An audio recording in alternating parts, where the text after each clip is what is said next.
and welcome to episode 81 of When the Flames Go Up, the ATFC podcast. It's episode 81, and it's also the last of 2025. A hiatus begins as soon as you listen to this episode, which is going to talk a little bit about the Eastleigh away defeat in the FA Trophy, and then move on to talk about the festive period, the next three coming up, and then the three that kick off 2026 after that.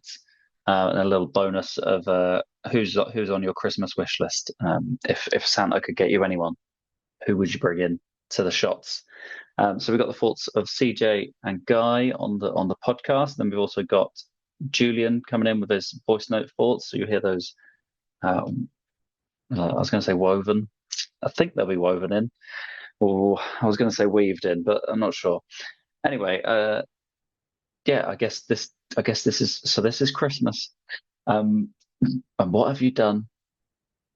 We could do the whole song if we wanted to, but that's it. I guess just Merry Christmas to all those following the shots and listening to the podcast wherever you get it. And yeah, hope you have the best New Year. Bring on 2026. Bring on the 2026 survival party in May at home to Truro. Here's hoping. All that remains to say is up the shots.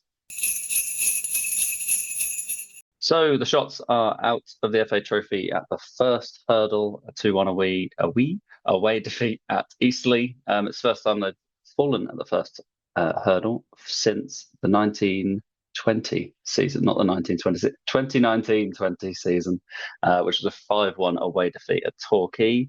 At that time, that was the sixth time in a row we had fallen at the first hurdle. So we've been on a decent run since the COVID years. Yeah, I mean the general feeling I get as soon as we're out of the FA Trophy is just it's a rubbish tin pot cup as soon as you're out of it. It's a similar vein of comments that you had from Woking fans saying, "Oh, we've won it anyway. Don't need to do it again," when we beat them in the semi-final. So yeah, the kind of ramifications of that defeat mean we've got a spare weekend on the 10th of January. I don't know, there was some talk I saw on Shots whether we can bring a game forward. I don't know. I think Braintree are also out, and we've got a Tuesday night. Whether we want a game soon or not, we'll go on to talk about later. And yeah, I guess just a signpost to watch Capadino's day out at Wembley video that came out this week as we record, which is a great little throwback. Nice to remind yourself in the dark days of the English winter of what a ridiculous day that was. It's like bright sunshine, and you can really feel it through the video. So yeah, go and check that out. We've got CJ and Guy on the pod. I'll just get their thoughts, but none of us were there. I was at Norwich Southampton to watch in the away end, watching Norwich win 2-1. Good ground, great ground. Weird away support and home support because they basically just spend the entire time talking about their rivals. So it'd be like 80 minutes in the East Bank just singing about Woking, which it does feel like it sometimes when you do like two songs in a row, but they were generally just constant songs about their rivals. Very weird. CJ, I'll come to you first. Your thoughts on the cup exit at Eastleigh? Yeah, it's just really disappointing, isn't it? Really, we're like we spoke about it last week. Momentum's such a big thing in football, and this was a great opportunity to get a bounce back in terms of the result. And judging by all the comments, judging by what I've seen online, listening to John Coleman's interview and stuff, that the performance was lackluster. It just seems like we've played in bits and parts again rather than a solid performance, which is disappointing, really, if you consider how we played against Altrincham last week, where it was, I don't want to say a completely dominant performance, but I'd say for the good part of 80 odd minutes, we were probably the strongest team on the pitch. And it only looked one way until obviously they went 1-0 up. But like it's just frustrating because we got a tough run of games now, like obviously with Boston, Sutton, and Wealdstone's the next three. And most of them are on a bit of a bounce as well. So you look at it and you go, where do we go? It's almost swings and roundabouts again with the performances and the results. We were all hoping like build on that, qualify for the next round of the FA Trophy, and you go all of a sudden it perks up a little bit and life's not as bleak. but yeah, here we are again. It swings and roundabouts. We lose to Eastleigh, and all of a sudden we just can't. We got to take it game by game, and that's the hardest part at the moment. Is that we go from the high of the Tyler Frost winner to all of a sudden back in the trenches again, and it's just finding that momentum to just try and drag a couple of results out, even if we drew and won in extra time or whatever, or penalties, it would have made a difference. Like going into Boston, it's almost another what happens next sort of situation. You just don't know what to expect now because, like I think Coleman spoke about it after the game against Altrincham, is that this is the performance, this is the standard we expect. And then obviously he spoke about it against Eastleigh and he said it was a lackluster performance and it doesn't meet the standards of himself and the group. And it's just, we spoke about it just before coming on here. It just seems rinse and repeat every week at the moment with the comments that he makes and stuff like that. And I know it's hard for him because he's sort of come into a firing pit and he's coming in with a fire extinguisher that's smaller than the fire. So it's almost what do you focus on not burning down now at this moment, and it's that I think that's the hardest part to listen to and to see from like a fan's perspective. Nice. Yeah, yeah. You mentioned Coleman's comments. Yeah, I did make a note to say, kind of last week after the Alty win, he still, despite winning and being asked about winning in that fashion, he was like, "Well, we did have enough chances to win. We didn't put them away." And then this week we've had suggestions that something needs to change. We need a striker in his comments. So that's quite interesting and something to keep an eye on as we approach January. I'm not sure if that's going to change a thing. I doubt it will. Don't think he's going to have a war chest to unleash on some players in January. Guy, I'll come to you. Your thoughts on the exit at the weekend? Yeah, I mean, I listened to it on the radio because, of course, it was, I wasn't there, being abroad. It's not available anywhere to stream. So, yeah, and I kind of had one heart, one ear to it because there are lots of things going on around the house. But yeah, just as CJ was saying, a lot of sort of fits and starts, that didn't seem to be getting very much rhythm going. And yeah, momentum is a really important thing, because if you've got it or you don't, and it's really hard to get it going. Um, so frustrating. I mean, I think we were pushing a little bit towards the end of the second half. Maybe I mean, there seemed to be a possibility of a goal. I heard it. That I think it was an Abraham's miss, right? Which I'm waiting to see that because I haven't been able to watch it, but very frustrating. And then, of course, soon after that, we went 2-0 down. So, yeah, I did. I mean, I just found myself listening to it thinking this is just not going to happen, is it? And very frustrating. On one hand, you might say, well, look, it's the cup trophy, really. So, win or lose, wins are good. Win is good, but loss isn't the greatest worry that we have because, of course, now it's the league. But on the other hand, I think looking at it from rather than just the players and the current performances, we need to think also about the club and its finances. The last couple of years, we've had some very good cup runs, and that has obviously sort of fed into the coffers. We're now out of the FA Cup. We're now out of the FA Trophy. We've got basically nothing else until the end of the season. So this is probably going to damage us financially, I imagine. And leaving aside those sort of extra weekends that we've got. I mean, you mentioned the fact that there's going to be that gap in January the 10th, where we don't have a game.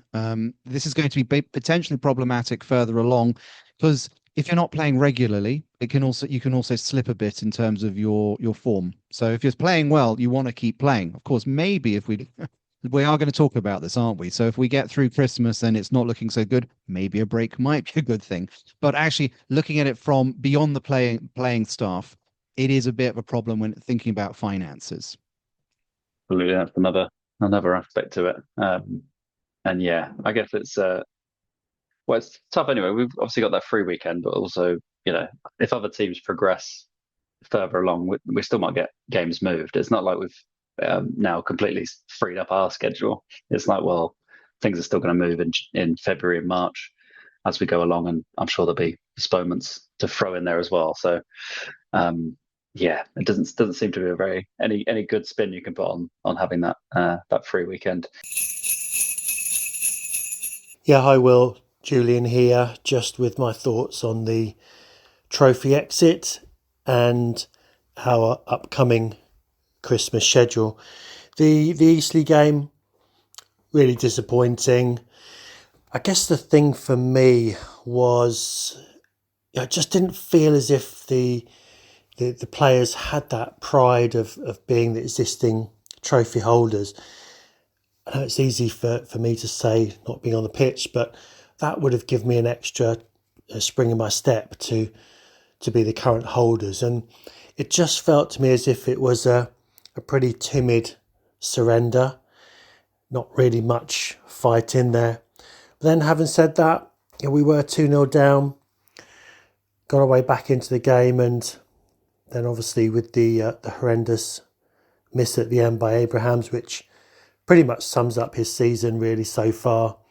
And again, for me, this was an opportunity for some of the players to actually stake a claim in the team and to say to JC, this is why I want to stay in the team. I don't think any of them gave JC a reason to keep them in the team. And I guess that's the most disappointing thing is the lack of fight and desire to make a change. And I know the old saying has come out like, well, we've got to work harder. But I don't know. I'm not sure if the majority of this team have it in them to battle this out.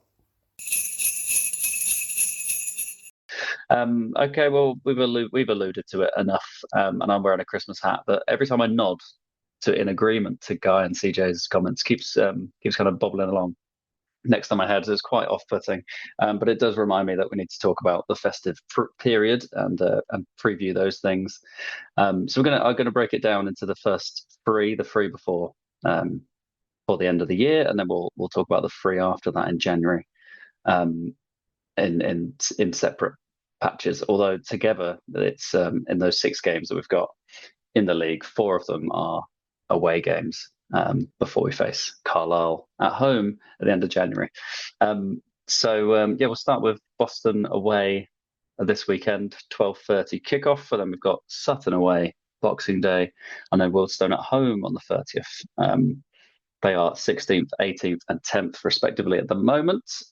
Sutton are in decent form at the moment. They've obviously turned a bit of a corner.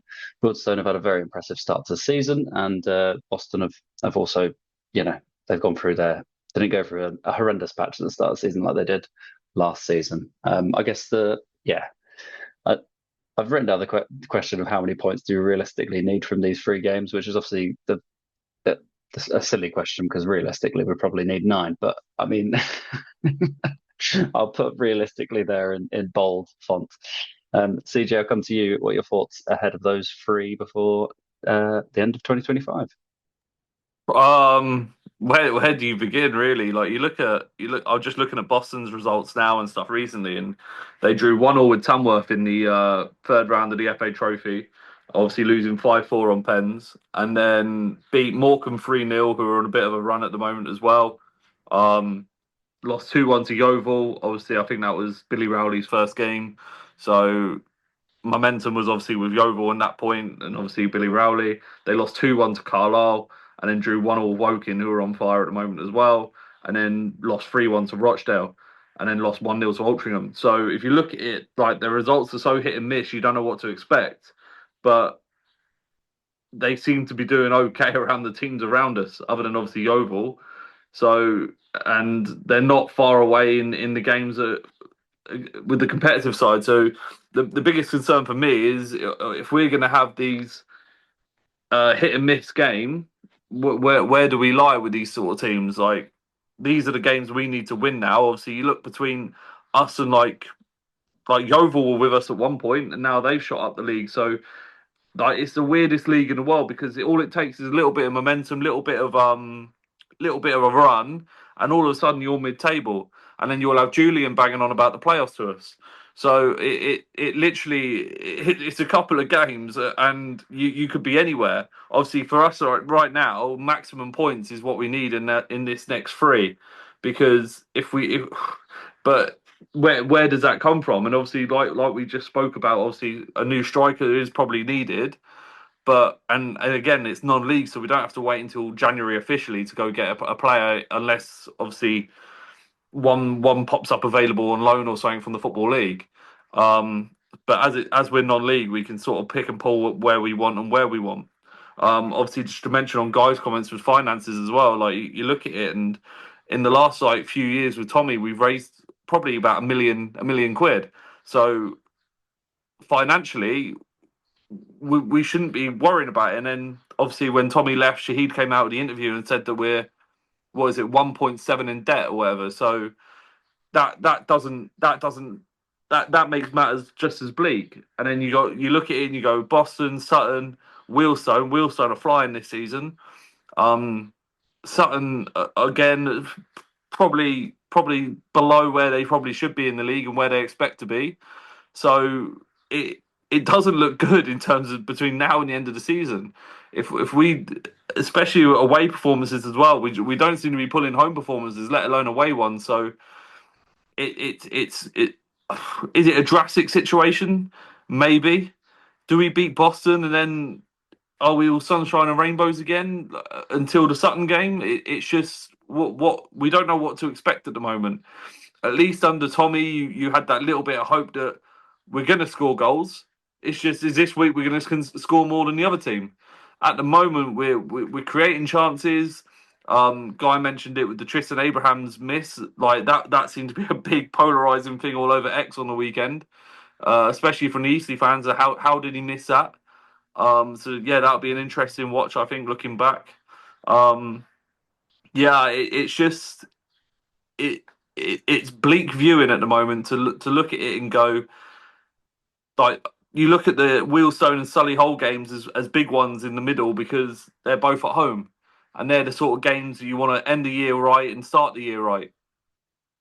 Yeah, absolutely. Yeah, and ending this year is going to be vitally important for our league position come May. And I suppose also, being in the bottom four at the start of the year is kind of, obviously it's the Premier League where it's always statistically, no, barely any teams ever survive. Obviously, we saw last year a couple of teams drag themselves out come February and go on a little bit of run and get out there.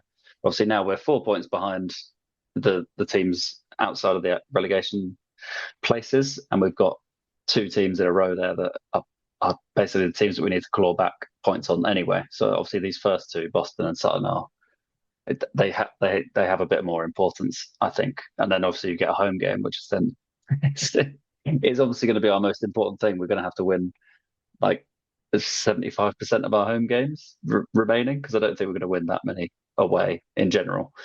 I mean, obviously I've just plucked that out of thin air, but Guy, I'll come to you. Your thoughts on those next three? Yeah, those three, Boston, Sutton, and Wealdstone. I mean, that takes us to the end of the year. I mean, if you remember last year, we talked about how Christmas time is really kind of the engine of the season because the games start to come thick and fast, and you need to get pick up the points.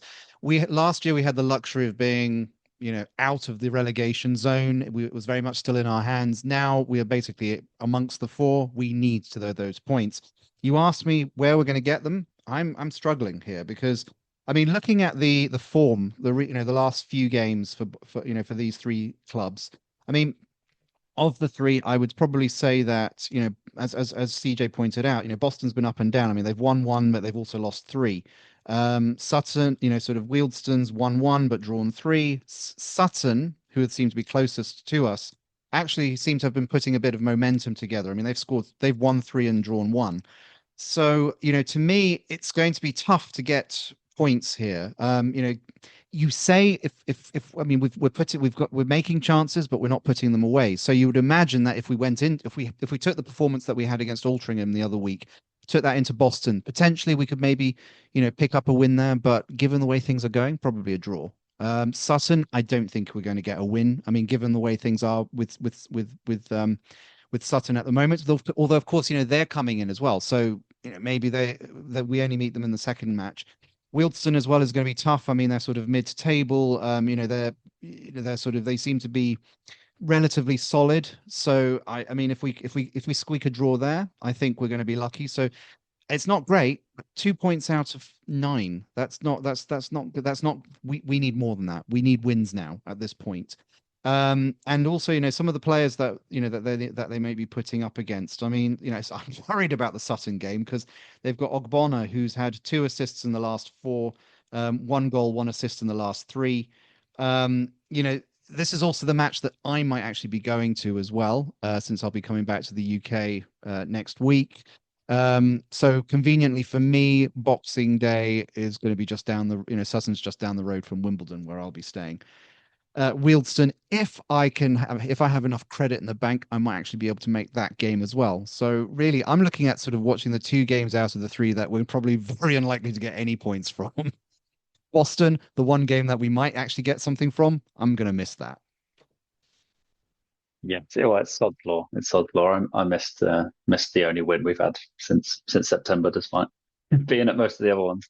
Obviously, and the other thing to mention on Sutton is we've not got a great record there. And I remember it was a horrible day last year, wasn't it? It's wet and windy. So that said, we did, yeah, but we also we Hargreaves scored a goal. I think it was in the last sort of 2 or 3 minutes. It was we managed to pluck a draw from the jaws of defeat, so sent us home reasonably happy.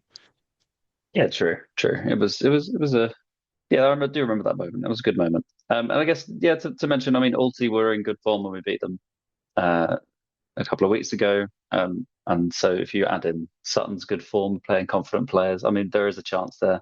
Obviously, the dream, I think, I mean, even as a dreamer, I can't see 9 points, but the dream is a win away at Boston, a draw away at Sutton, and then a comfortable 3-1 win at home to Wealdstone. That gives us 7, which probably still won't get us out of the relegation zone before the New Year's before New Year's Day, but I don't know. That's my positive spin on it, because obviously everyone can see that might be 3 defeats, I think, as well.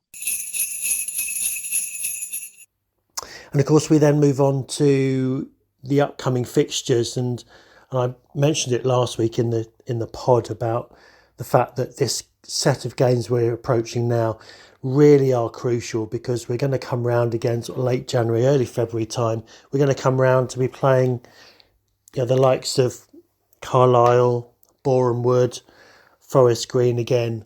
So we have to take some points from these games. I think I said it last week, we need 50 points. And so that means another 34 points, which is effectively from now a top 10 performance that we need. And JC is running out of time. He's running out of time, and we have to start picking up points. I'll be totally honest, I won't be happy with a point on Saturday. I think we need to go there and win. The reason I say that, well, Boston's form isn't great at home. They've only won 2 games at home all season. They haven't won for, I think, 3 months at home this season. They're the lowest scorers in the league at home. And for me, these are the games that we need to take advantage of. The other teams have taken advantage of these games. We need to do the same too. I think at this stage of the season, our league position doesn't lie. We have only won 4 games all season, and you could argue that probably only the Solihull game where we won 5-1 was a game that we really deserved to win right from the start. Morecambe, we won that 4-0, but poor old Morecambe, they hadn't even been together for more than 2 days. So, that's why we won that one. Hartlepool, lucky to win that. And then Altrincham, we were 1-0 down, and I think we did deserve to win, but really it's only the Solihull game that we've been deserving of winning the game. And that record speaks for itself. 1 game out of the whole of the half season where we've deserved to be winning it. That's relegation form. So JC is working his best. He's brought in a virtually new back five, bar Will Nightingale. That's his base. I think we still need a strong central experienced midfielder, perhaps to sit alongside Tete. And we may need to make some changes in the front four as well. Desperately need a striker. And Ryan Jones has been playing better. Ryan Hill has been playing better. Frosty's come on and done well. And with Barrett and James Henry getting them up to match fitness, I think will make a big difference. So definitely 2, probably 3 players in as a minimum. Ship a few more players out. And I think that's our best chance of getting some progress. So for Saturday's game up at Boston, I'm looking for 3 points from that. I will be sitting alongside Rob Worrell doing the commentary for BBC Sport. It's going to be a long journey for me, so I'm hoping that we come back with 3 points. And then following that up with a Boxing Day fixture at Sutton. Again, that's one where we need to win it. Sutton have had that manager bounce. They have done really well since appointing Agata, I think his name is, from Worthing. They've had that manager bounce. They've picked up a lot of points, but could argue the wheels have possibly come off in the last couple of games. And so again, I think they're there for the taking and struggling a little bit for goals up front. So these 2 games, followed by Wealdstone and Solihull at home, we really do need 10 points from those 4 games. We need 10 points from those 4 games, which will give us a chance of getting out of the bottom 4. That may even get us out of the bottom 4, 10 points from the next 12. But yeah, the time is now. We've talked, I've said it so many times now that we need to get going. We really do need to get going on Saturday, starting at Boston. We need the players we need them to step up. We need everyone to perform. We need them to really step up. Motivation for me at Boston, again, is that they rolled us over at our place, first game of the season for them, which they should never have won. So that in itself is motivation to go up to their place and get the 3 points. So, yep, I'm looking for 10 points out of 12 over the next 4 games over the Christmas and New Year period. Okay, and then we'll move on to the next 3 to start 2026. There's not the game. The game isn't on New Year's Day this year, is it? It's on the 3rd, which is quite interesting. No New Year's Day game. But yeah, it's at home to Solihull. So we have 2 away games in a row, then 2 home games in a row, and then 2 away in a row. Bit of a strange schedule around this time of year. So it's Solihull who are 12th, Eastleigh who are 17th, and then Yeovil on Tuesday night who are in 14th at the moment. As I mentioned earlier, yeah, 4 away games out of 6. So we'll get a big indication of what our away form against normal National League sides is going to be like. Obviously, Eastleigh, we can decide next week whether we count that as just a blip in the armour for Coleman's away performances at teams we should be beating. So yeah, CJ, your thoughts on those next 3 to come in January? Yeah, obviously Solihull, we obviously ran riot on earlier in the season, so that's one you look at and you go, we need to sort of mimic that performance, even if it's a 1-0. Like, we just sort of need to get the points out of that and go. Eastleigh, we obviously 0-1 now for knocking us out the trophy, and Yeovil, hopefully the new manager bounce has sort of died by then, and we can go there and hopefully pick something up. I think if you look at this next 6 and we don't pick up, ideally, at least 3 wins, then you've got to start questioning the manager and going, is this the man for the foreseeable future? Like, realistically, because 2 wins in 11 so far with no draws, is he a man that either wins or loses? And we look at the squad and it's not the worst squad on paper, realistically.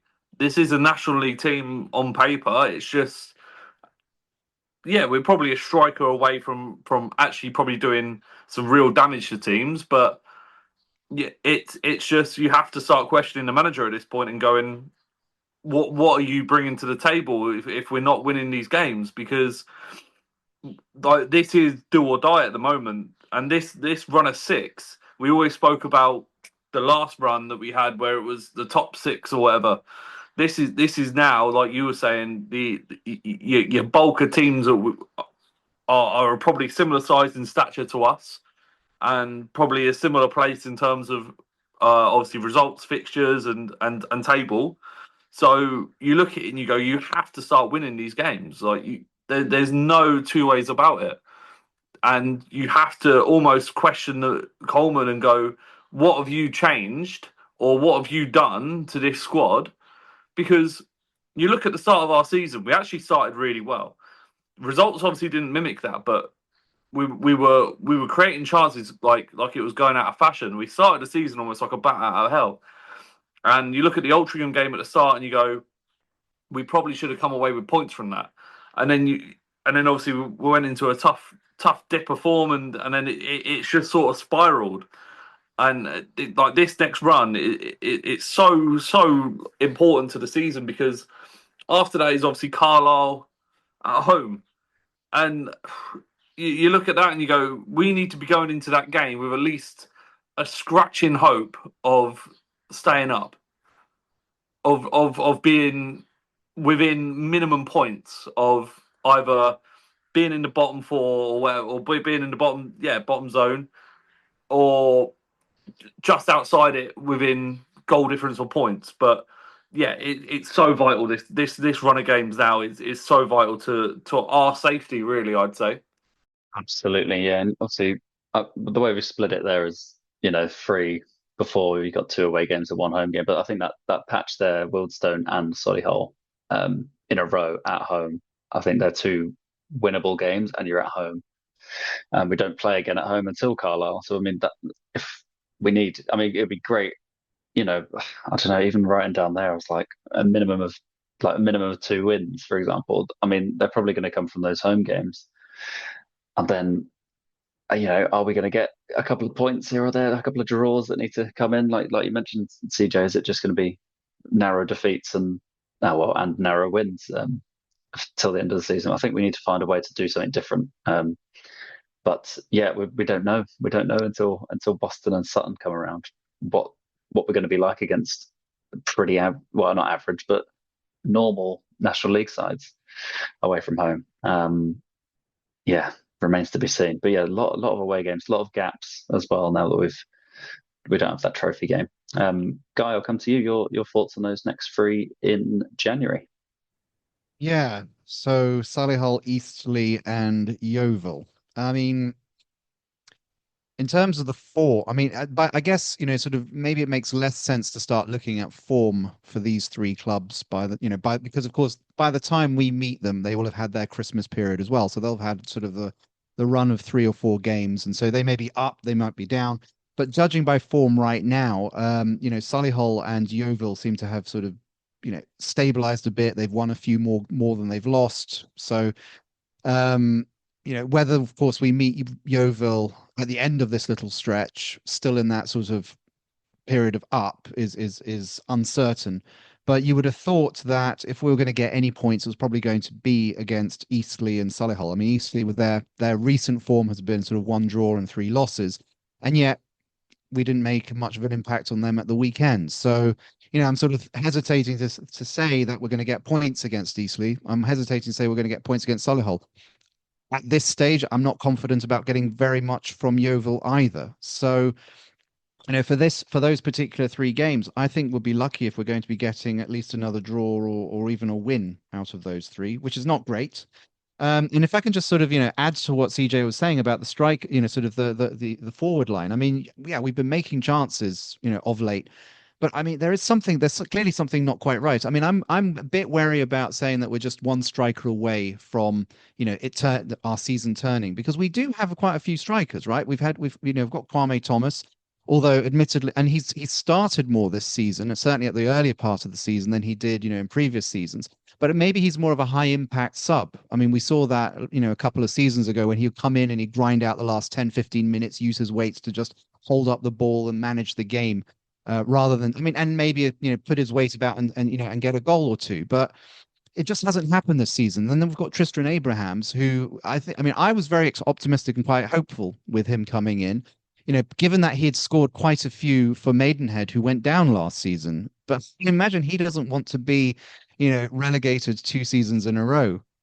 So, I'm and Hadi Gandor, I mean, he runs around a lot. He gets a few goals, although they usually tend not to be when we are, sort of when they're decisive or decisive or definitive. Usually when we might pull a goal back, but there's no chance of us getting a draw. I mean, he does hold the ball up, he chases it. But yeah, I mean, so if we do get a striker, I mean, it's not just going to be about, sort of the previous goal record. It's going to be whether they fit in the squad as well.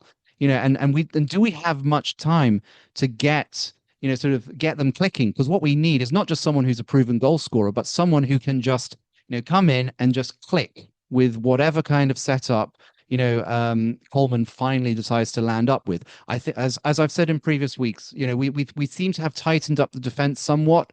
We just seem to be asking a lot more questions up at the front, and I don't know how. And well, this is where it comes. This is, we are, as I said earlier, we're in the business part of the season now. This is the engine, so we've got to start making those chances count. Maybe we get a striker, and I know you're going to ask us about this in the next stage. So yeah, I'll hold my fire until then. Nice. Yeah, that's a good way to end it. I think of talking about the those January games. Yeah, it's not. But I was just thinking as you were talking there, like if we'd asked these questions last week after the Alty game, we'd get probably a lot different responses. It does one defeat, and even though it is a trophy defeat, it does really just goes, oh no, we're back being that team again. But I guess that's why there's so much uncertainty of like, I don't know if we can get points there. It's because we don't really know. We haven't seen this team on a good run, and and we're actually previewing a patch of games where we could either go on a great run and things be rosy by Carlisle, or they go on a bad run and Coleman is no longer Aldershot manager by the time we release another episode. Because this team could, it could well lose this next 6. And that's why there's a lot more of uncertainty, I think. Yeah, and as Guy alluded to, I left one little question. Got to make it a little bit Christmassy. I can't just wear the Christmas hat and that'll be the end of it. I may put some jingle bells in if I've got the time. I put a question to the pod. You can tell Santa to buy one National League player for the shots this Christmas. Who is it? Now don't question, whether Santa would be able to do this, and whether, like you would say to kids, like don't ask Santa for a big thing. This thing, anyone, money is no object. CJ, who would you bring into the shots? Money's no object. Santa's going to do it for you.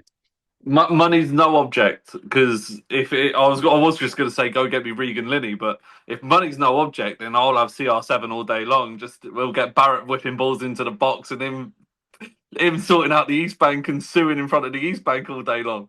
Yeah, I think that, if that's the wish list, that's all I'm asking for. Give me Ronaldo all day long. Still got to be National League player though. That's the only thing. We'll have to hope that Give me Regan Linney. Yeah, Regan Linney. He'll keep us up. He'll be our Brett Williams, I think. Yeah, to be honest, yeah, I think Regan Linney has got the Brett Williams seal of approval that he could drag you in and out of a game on his own. Guy, who's on your Christmas wish list for Santa this year? Well, I mean, since you've mentioned Ronaldo, I mean, why not? I mean, he seems if we should get him and just stick him on the bench, which seems to just suit Portugal perfectly when they play, because they do far better when he's not playing for them. So maybe we should go for Ronaldo. Why not? Although personally, I think, is Fat Ronaldo still available? Because, I think even he could do a number for us, even though he hasn't played for about 15 years. So, I mean, but obviously leaving aside my age, because I've clearly shown that, in terms of if we have to go for sort of National League players, can I ask Santa for 3 instead of 1? Is that okay? 3. You're gonna 3, sign an yes. entire front line. Well, entire front line, yes. No, I thought so I was thinking, either Josh Stones of, I think it's York, who's, sort of managed to score 7 goals and 1 assist from 19 this season, or failing that, I'm quite happy with the idea of William Harris from Halifax, who's got 8 goals and three assists. Or Emmanuel I can't, how do I say his name? Diaz Rouvre.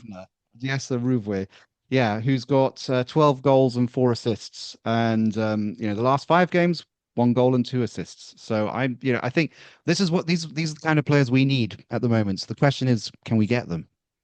Well, no. Well, no, sorry. We'll find out on the 25th of I was December, about to of say course. that's a no. No, we can't. Very simple question. Put it on your Very wish list. simple answer. Please put it on your wish Is list there for no sure. way But, we can persuade them to sort of come south and to the yeah? No, never mind. If we sell you our never club, know. we might be able to afford them. If we Yeah. Well, you never know. Look at the bottom of your stocking on Christmas. You might see a little Manny Diaz-Aruvi down there. Who knows? He would also be my pick. Oh, well, he's on my Christmas wish list because not just because of his goals and the way he can basically drag a team out of things and score goals on his own. But I just hate playing against him. He always scores against us. So just to go into that Rochdale game away in February, not seeing him against us would make my Christmas anyway. I like how none of us picked the actual league top scorer. No, it's too easy. Boring. Boring. Oh, I want a project.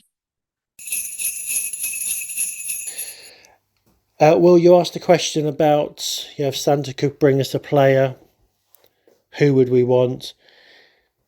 The obvious answers are a goal scorer. There's not many out there, unfortunately. So I think our best bet, without naming any names, I think our best bet is either to just gamble on a striker, perhaps from one of the academy teams, and just hope it works, that he can score a couple of goals. Yeah, we have done that before. We brought in Brad Donegan last season from West Ham, and he just didn't get a chance to perform. Obviously wasn't performing in training. He's now gone on to Worthing, where he's scoring goals for fun. So it's going to be a gamble, but I'm just hoping that JC has some contacts where we can find either a young striker from a Championship team, Premier League team, to come in and score some goals, or there may be an out of form League Two striker who's been around the circuit and perhaps needs some game time.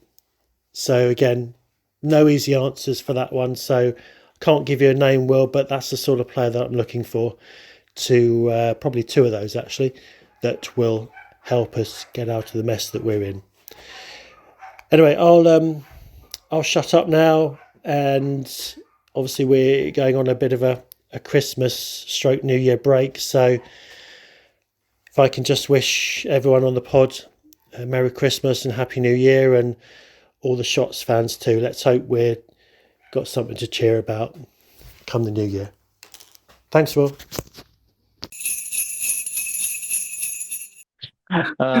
Right.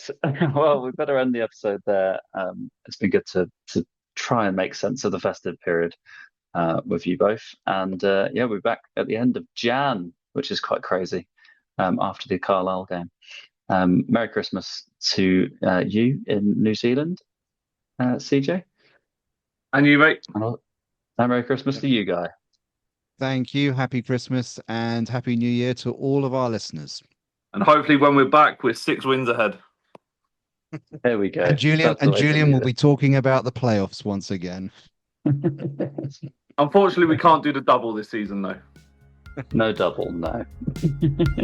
Great stuff. Thanks, guys. All right, bye.